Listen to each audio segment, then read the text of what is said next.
Vypínač od spoločnosti MCO Home je jedným z tých dizajnovo krajších Z-Wave zariadení.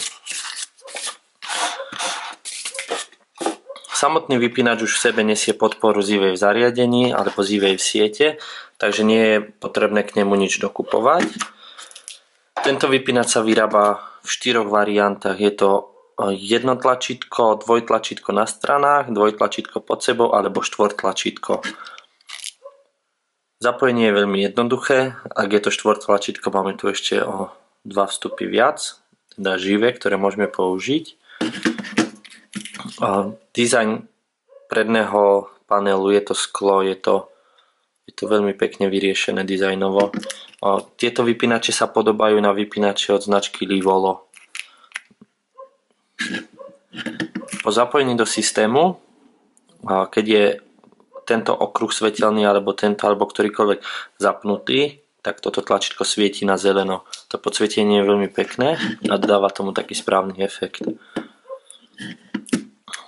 Tieto vypínače neslúžia ako stmievače, preto s nimi je možné iba vypínať a zapínať svetelné okruhy, čo je trošku nevýhoda, avšak ak si vezmeme, že štvortlačítko nás stojí zhruba polovicu alebo 3/4 z toho, čo nás stoja 2 stmievače, tak je to veľmi zaujímavá cena a veľmi zaujímavý produkt.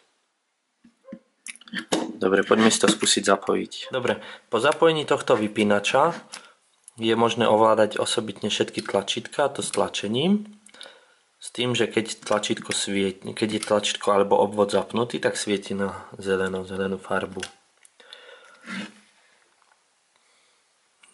Tu máme napojený iba jeden svetelný okruh na L1, takže tá dvojka je vypnutá, avšak robí úplne to isté v prípade, že by som zapojil aj tu. OK, môžeme sa pozrieť.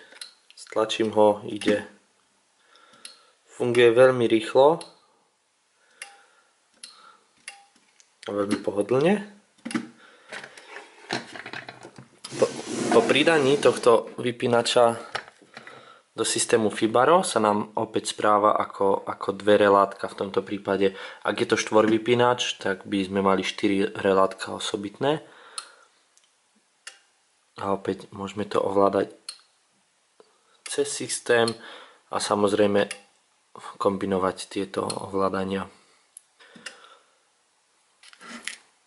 Tento vypínač je zariadenie, ktoré s Fibarom funguje veľmi dobre. Jedinou nevýhodou jeho je, že nemá v sebe stmievač, ale iba relátko, takže nie je možné s ním ovládať to stmievanie. Tento vypínač a vlastne viac informácií o ňom nájdete na stránke www.homesystem.sk v sekcii blog